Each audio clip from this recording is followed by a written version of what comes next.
तो अभी हम मेनली देखेंगे afferent to the cerebellum. Okay, तो आज हम देखने वाले हैं एफरेंट टू द सेरेबेलम। हमने लास्ट टाइम क्या देखा, हमने मेनली न्यूरल सर्किट देख लिया। हमने देखा देयर आर 3, 4 एंड 5। मैंने बोला था 3 आपके लेयर है, ओके, 4 आपके न्यूक्लियस है और 5 आपके सेल्स है, वो हमने देख लिया। आज हम देखेंगे कि एफरेंट मतलब कौन कौन से एंट्री होती है सेरेबेलम में। So there are mainly 2 afferents to the cerebellum. Okay, these two efferents are known as climbing fibers and mosey fibers. Clear? So there are two things, there are two fibers which enters inside the cerebellum. कौन से fibre होंगे? एक तो होगा आपका climbing fibres, दूसरा होगा आपका mossy fibres. What do understand by climbing fibres? तो क्लाइंबिंग फाइबर्स के नाम से ही समझ में आएगा कि ये सीधा क्लाइंब करेगा और टॉप तक पहुंच जाएगा। तो क्लाइंबिंग फाइबर्स क्लाइंब करेगा और बहुत ही हाइट तक, मतलब आपके एक्सटर्नल लेयर तक पहुंच जाता है। तो आप देखो this is a climbing fibres, यहाँ पर भी लिखा है क्लाइंबिंग फाइबर। आप देखो ये सीधा एक्सटर्नल लेयर तक बाहर पहुंच सकता है। तो जो भी आपका एक्सटर्नल लेयर है, मॉलिक्यूलर लेयर सबसे बाहर वाला, वहाँ तक क्लाइंबिंग फाइबर पहुँच जाएगा। और दूसरा फाइबर है आपका मोजी फाइबर। तो वो मोजी अपीयरेंस देगा, उसके बहुत सारे आपको फाइबर्स अलग अलग दिखने मिलेंगे। और आप मोजी फाइबर केयरफुली ऑब्जर्व करोगे तो वो यहाँ पे एंड होता है, मतलब इंटरनल लेयर में। लेकिन ये इंटरनल लेयर से वाया इंटर कनेक्शन से होके एक्सटर्नल लेयर तक पहुँचता है। तो दोनों लेयर एक्सटर्नल लेयर तक पहुँचते हैं। Whether this is a mossy fibre और climbing fibre, both are ultimately reach able to external layer. लेकिन क्लाइंबिंग फाइबर सीधा जंप लेके एक्सटर्नल लेयर पे पहुंचता है, mossy fibre via inter connection होके एक्सटर्नल लेयर पे पहुंचता है। Clear everyone? So this is mossy fibre and this is climbing fibres. अभी हमें देखना है कि मोजी फाइबर का कनेक्शन लेकिन डिटेल में कौन कौन सा है एंड क्लाइंबिंग फाइबर का कनेक्शन डिटेल में कौन कौन सा है। ओके, तो first I have shown you here climbing fibres. Okay, so this is your climbing fibres. Okay, और यहां पे जो दिखा है this is your Moji fibres. Okay, so climbing fibres and mossy fibres. Now आपको ये समझना है लेकिन इनका ओरिजिन कहाँ से होता है, क्लाइंबिंग फाइबर कहाँ से स्टार्ट होता है एंड मोजी फाइबर कहाँ से स्टार्ट होता है। तो एक तो आपको क्लियर है कि ये एफरेंट फाइबर है, मतलब ये एंटर हो गए within the cerebellum. Afferent का मतलब ये एंटर होने वाले हैं, इफरेंट मतलब जो बाहर की तरफ जाएगा और इफेक्ट देंगे। Okay, so this both are afferent fibres, so they are both entering inside the cerebellum. अभी आपको समझना है कि सेरेबेलम का फंक्शन हमने देखा था फंक्शनल डिवीजन में। पूरा फंक्शन हम डिटेल में शॉर्ट नोट में भी समझेंगे, पूरा लंबा लेक्चर होगा उसका। लेकिन फंक्शनल डिवीजन ऑफ सेरेबेलम ने हमने समझा था बहुत सारे फंक्शन है, जैसे टोन मेंटेन करना, पोस्चर मेंटेन करना, रैपिड मूवमेंट करना, फाइन मूवमेंट करना, बैलेंस मेंटेन करना, प्लानिंग करना। This all are the function of cerebellum. Clear? तो आप देखो ये सारे फंक्शन पूरी बॉडी के हैं, ऐसा नहीं है कि कोई पर्टिकुलर पार्ट की बात हो रही है, पूरी बॉडी के फंक्शन है। इसका मतलब जो भी चीज़ें एंटर होगी एफरेंट, वो पूरी बॉडी से होनी चाहिए। आपको जैसे रनिंग कर रहे हो तो पूरी बॉडी का क्या पोस्चर है वो समझ में आना चाहिए। तो ऐसा मत समझो कि कोई एक पर्टिकुलर एरिया से ये फाइबर्स आएंगे, ये कहाँ से आएंगे, मेनली पूरी बॉडी से एंट्री होने वाली है। तो अभी आप देखो क्लाइंबिंग फाइबर कहाँ से आता है, तो ओनली वन वर्ड रिटन हुआ है, input from inferior olivary nucleus of medulla. तो मेडुला के इंफीरियर ओलिवरी न्यूक्लियस से इसकी एंट्री होगी। तो अभी मैंने क्या बोला कि पूरी बॉडी से फाइबर्स एंटर हो गए, लेकिन अभी मैं क्या बोल रहा हूँ, ओनली वन रीजन। कौन सा one region? Input from a inferior olivary nucleus. तो ये आपको याद रखना है और आपको बुक में लिखा है तो आपको ये लिखना है कि क्लाइंबिंग फाइबर ओरिजिन होता है inferior olivary nucleus of the medulla. Clear? तो इसका एक ही जगह से है, पूरी बॉडी में से नहीं है, एक ही जगह से। क्लियर? लेकिन पूरी बॉडी के कनेक्शन यहाँ पे एंड होते हैं। Clear everyone? पूरी बॉडी के कनेक्शन इंफीरियर ओलिवरी न्यूक्लियस पे जाएंगे और इंफीरियर न्यूक्लियस के कनेक्शन क्लाइंबिंग फाइबर्स के फॉर्म में सेरेबेलम तक पहुंचेंगे। तो इनडायरेक्ट तो पूरी बॉडी का इंफॉर्मेशन मिल ही गया। तो बुक में आप फिर समझने के लिए आपको समझना है कि पूरी बॉडी चाहिए तभी सेरेबेलम कोऑर्डिनेट कर पाएगा। लेकिन क्लाइंबिंग फाइबर्स में आपको क्या लिखना है, climbing fibres origin from a single area which is known as inferior olivary nucleus of a medulla.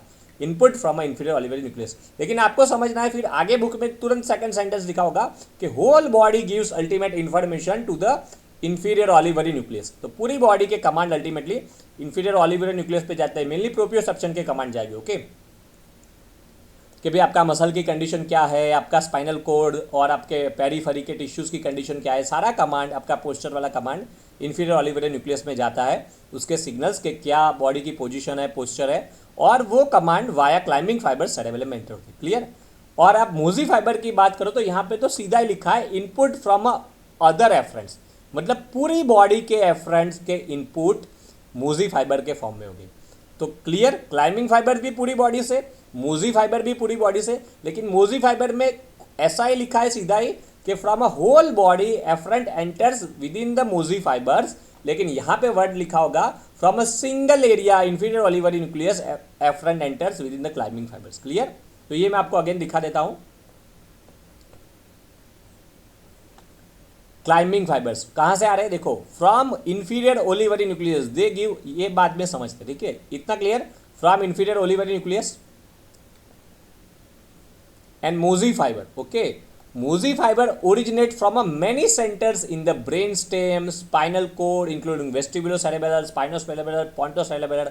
तो ये almost whole part of the body में से आ रहा है, ठीक है। स्पाइनोसेरेब्रल मतलब पूरा कनेक्शन हो रहा है, ठीक है, ब्रेन स्टेम में आ गया, स्पाइनल कोड भी आ गया, और एक सेंटेंस भी मिलेगा आपको, okay. The mossy fibre they constitute most of the incoming fibres to the cerebellum from multiple sources, the brain, brain stem and the spinal cord besides few fibres from inferior.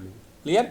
तो mossy fibre देखो brain में से भी आ रहे हैं, brain stem से भी आ रहे हैं, स्पाइनल कोड मतलब पूरी स्पाइनल कोड में क्या होता है, सारे आपने देखा है ना, DCML, डॉर्जल कॉलम, मीडियल लेमनिस्कस पाथवे, इसके बाद एंट्रोलेटरल स्पाइनोथैलेमिक पाथवे, ये आपको चला होगा, आपको कौन से असेंडिंग पाथवे आपको चलाए होगे, ठीक है। टच वाले सेंसेशन लाते थे, प्रोप्रियोसेप्शन लाते थे DCML, same way pain and temperature लाता था एंट्रोलेटरल स्पाइनोथैलेमिक ट्रैक्ट। तो ये आप देख लेना अगर नहीं याद है तो, क्योंकि CNS में बहुत सारी चीज़ें ओवरलैप और क्लियर होना चाहिए। ये सारे एफरेंट फाइबर्स है, DCML tract and anterolateral spinothalamic tract, तो दोनों स्पाइनल कॉर्ड में तो जाते ही थे। और देखो स्पाइनल कॉर्ड का कनेक्शन सीधा यहाँ पे जा रहा है मोजी फाइबर के साथ। That means almost from a whole body, spinal cord से होल बॉडी कंट्रोल होगी, वो भी आ गया, ब्रेन भी आ गया, ब्रेन स्टेम आ गया, सारे कनेक्शन गए मोजी फाइबर्स में।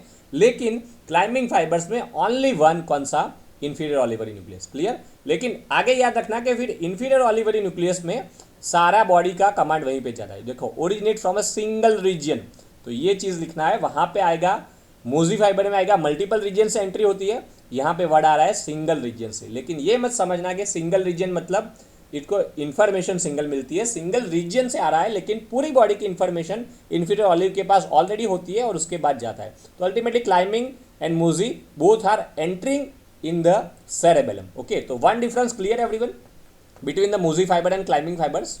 सेकंड डिफरेंस मैंने क्या बोला था, क्लाइंबिंग फाइबर सीधा जंप करके यहाँ पे चले गए एक्सटर्नल लेयर में, मोजी फाइबर्स वाया कोलेट्रल्स होके एक्सटर्नल लेयर में गए, okay. This is second difference. तो नाम से याद रहेगा climbing fibres, that means they are going to climb. Clear. अभी थर्ड डिफरेंस हम देखते हैं। क्लाइंबिंग फाइबर्स का देखो, एक क्लाइंबिंग फाइबर्स जाएगा तो रफली, पिक्चर में नहीं दिखा है पर आपको गाइडर में वर्ड मिल जाएगा, और बहुत सारी बुक में अलग वर्ड भी है, तो उस पर आप फोकस कर देना, लेकिन मेन डिफरेंस आपको समझ में आ जाएगा, मैं आगे क्लियर करवा दूंगा। तो आप देखो एक क्लाइंबिंग फाइबर्स रफली 5 to 10 परकिंजे सेल पे एंड होता है। तो आपके 5 से 10 परकिंजे सेल पे आपका एक क्लाइंबिंग फाइबर्स एंड होता है। Clear everyone. So one climbing fibres ends on a 5 to 10 Purkinje cell. बहुत सारी बुक में ये भी लिखा है 1GEM1, तो वो भी चल जाएगा, टीचर्स इतने मार्क नहीं काटेंगे। कंसेप्ट क्या है वो आगे हम समझते हैं, वो डिफरेंस मेन रखना जरूरी है, ठीक है। तो कंसेप्ट क्या बन रहा है, एक अभी हम गाइडन का ही चलाते हैं, ठीक है। लेकिन मैं इसलिए बोल रहा हूँ, कोई दूसरे स्टूडेंट दूसरी बुक पढ़ रहे हो तो फिर ऐसा मत समझना कि हाँ वो कुछ गलत पढ़ रहे हैं या कुछ गलत हो रहा है। आपका मेन कंसेप्ट क्लियर होना चाहिए, मेन डिफरेंस। थोड़ा बहुत प्लस माइनस CNS और जो टफ टॉपिक है इसमें टीचर इतना मेनली फोकस नहीं करते, and they give you enough marks, okay. So don't worry for that. Now climbing fibres, one fibre ends on a 5 to 10 Purkinje cells. Clear.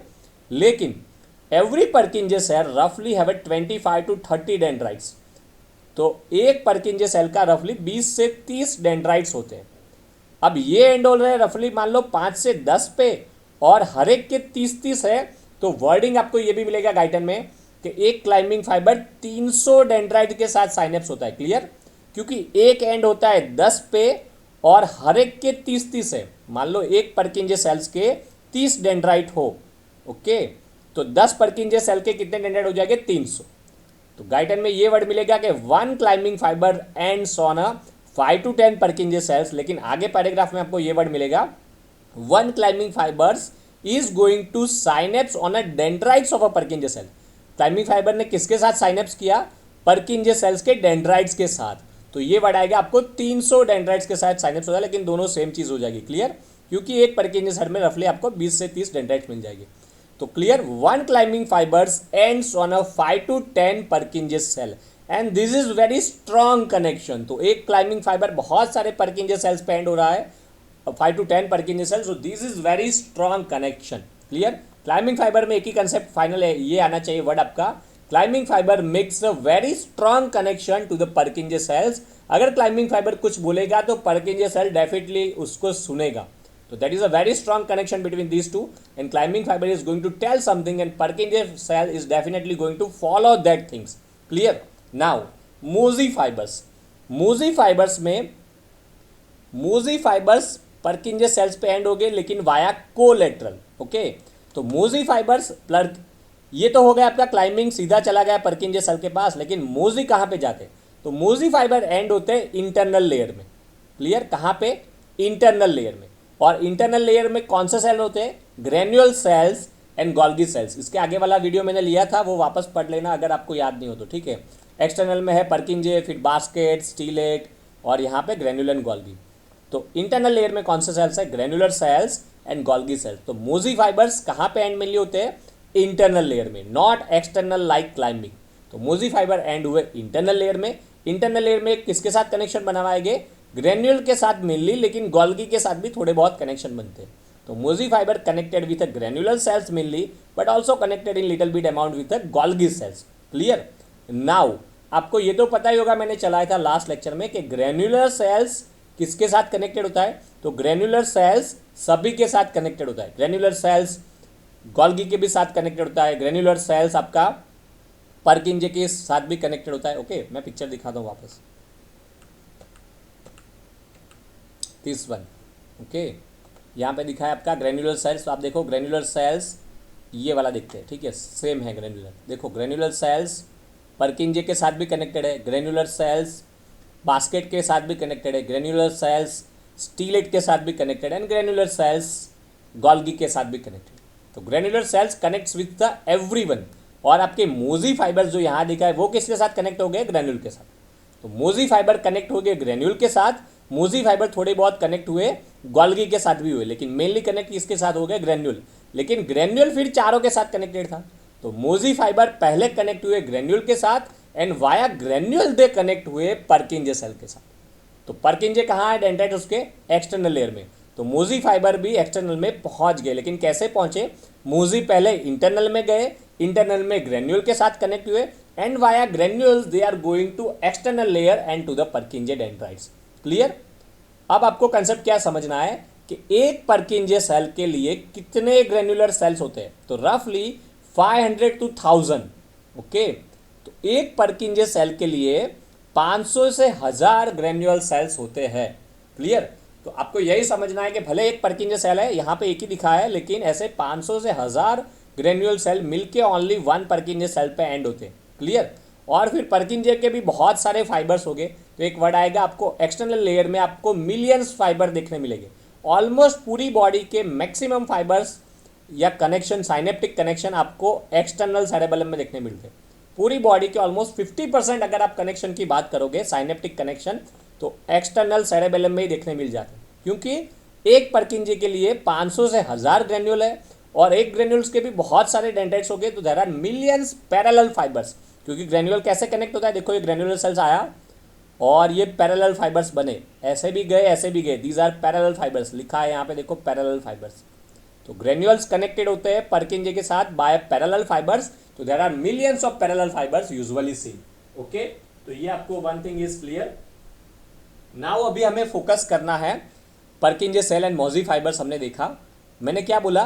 Climbing fibre तो सीधे jump होके चले गए and mossy fibre via indirect connection से हो गए। और मोजी fibre कितने ग्रेन्युल के साथ कनेक्ट होता है? तो mossy fibre almost 100 to 1000 granule के साथ कनेक्ट होता है। तो एक मोजी फाइबर आएगा तो 100 to 1000 ग्रेन्युल के साथ कनेक्ट होगा। तो ये बहुत सारे नंबर्स आ रहे हैं, फिर मॉजी 100 से 1000 के साथ, फिर 500 से 1000 ग्रेन्यूल्स के लिए परकिंजे, तो कॉम्प्लिकेटेड है, याद रख सकते हो तो रखना, लेकिन मेन कंसेप्ट मैंने क्या बोला, क्लाइंबिंग फाइबर स्ट्रॉन्ग कनेक्शन बन रहा है, मॉजी फाइबर क्योंकि बहुत सारे छोटे छोटे मिल के यहाँ पे जंप हो रहे हैं, तो ये वीक कनेक्शन है। क्लियर? तो because mossy fibre are a multiple and they are connected with a Purkinje, so mossy fibre देखो मल्टीपल दिखा है and they are connected with a Purkinje, so mossy fibre makes a weak connection while climbing fibre makes a strong connection. This is the key line, ये याद रखा है, तो बाकी सारा नंबर्स तो थोड़ा बहुत ठीक नहीं होगा तो भी चल जाएगा, लेकिन मेन लिखना है कि climbing fibre makes a strong connection because one climbing fiber is connected with a few Purkinje cells while there are so many Mosey fibers required to excite Purkinje cell। बहुत सारे Mosey फाइबर मिलके Purkinje cell को excite कर पाएंगे, otherwise one climbing fibres भी बहुत सारे Purkinje cell को एक्साइट कर पाएंगे। क्लियर? तो यहाँ पे एक क्लाइंबिंग फाइबर ही काफ़ी है Purkinje सेल को एक्साइट करने के लिए, यहाँ पे बहुत सारे Mosey फाइबर चाहिए तब जाके Purkinje सेल एक्साइट होगा। क्लियर? तो ये थर्ड डिफरेंस। चौथा डिफरेंस मेनली कौन सा है? क्लाइंबिंग फाइबर में अगर एक इंपल्स आती है तो परकिंजे सेल में ये एक्शन पोटेंशियल बनाते हैं। क्लियर? और मूजी फाइबर्स में एक इंपल्स आती है या बहुत सारी इंपल्स आती है तो वो मिल के परकिंजे सेल में एक्शन पोटेंशियल बनाते हैं। तो क्लाइंबिंग फाइबर में एक इंपल्स ही एक्शन पोटेंशियल बना देगा परकिंजे सेल में, लेकिन मॉजी फाइबर्स में बहुत सारी इंपल्स मिल के परकिंजे सेल्स में एक्शन पोटेंशियल बनाएगा। अब लेकिन एक्शन पोटेंशियल की क्वालिटी अलग अलग होगी, तो हाँ होगी। क्लाइंबिंग फाइबर जो एक्शन पोटेंशियल बनाता है इसको बोलते हैं complex spike, and mossy fibre जो कनेक्शन बनाता है इसको बोलते हैं सिंपल स्पाइक। ओके, तो क्लाइंबिंग फाइबर बनाएगा कॉम्प्लेक्स स्पाइक, मोजी फाइबर बनाएगा सिंपल स्पाइक। क्लाइंबिंग से कॉम्प्लेक्स वर्ड याद रखना है, ठीक है? Climbing fibre makes a complex spike, mossy fibre makes a simple spike. What do understand by complex spike? Complex spike का action potential कैसा होगा? एक लार्ज एक्शन पोटेंशियल आएगा 1 सेकंड के लिए और छोटे छोटे बहुत सारे एक्शन पोटेंशियल आएंगे। तो एक लार्ज एक्शन पोटेंशियल 1 सेकंड का and that is followed by A trail of small action potential. Clear? लेकिन मोजी फाइबर में ओनली 1 एक्शन पोटेंशियल आएगा और वो भी 0.3 सेकंड के आसपास का ही होगा। तो very small single action potential 0.3 second created by a mossy fibre impulse, while climbing fiber impulse is able to produce a one large action potential of 1 second followed by a many small trails of action potential। so that is the difference between Mosey fiber and climbing fiber। और एक difference है, जब आप कोई भी चीज़ learn कर रहे हो पहली बार तो क्लाइंबिंग फाइबर्स आपको सिखाएगा और कमांड देगा, और जो चीज़ आप पहले से पढ़ चुके हो, पहले से लर्न कर चुके हो और उसको एग्जीक्यूट करना है तो मोजी फाइबर कमांड देगा। तो आप रोज़ रनिंग कर रहे हो अपने घर में तो मोजी फाइबर कमांड दे रहा है, लेकिन कहीं नई जगह पे रनिंग कर रहे हो तो आपको पता होना चाहिए खड्डा कहाँ पे है, जंप कहाँ पे है, बम्प कहाँ पे है, सारी चीज़ें पता होनी चाहिए, तो उस वक्त आपका क्लाइंबिंग फाइबर आपको लर्न करना है। तो these are the main difference between these, बाकी का आगे हम नेक्स्ट लेक्चर में पढ़ेंगे।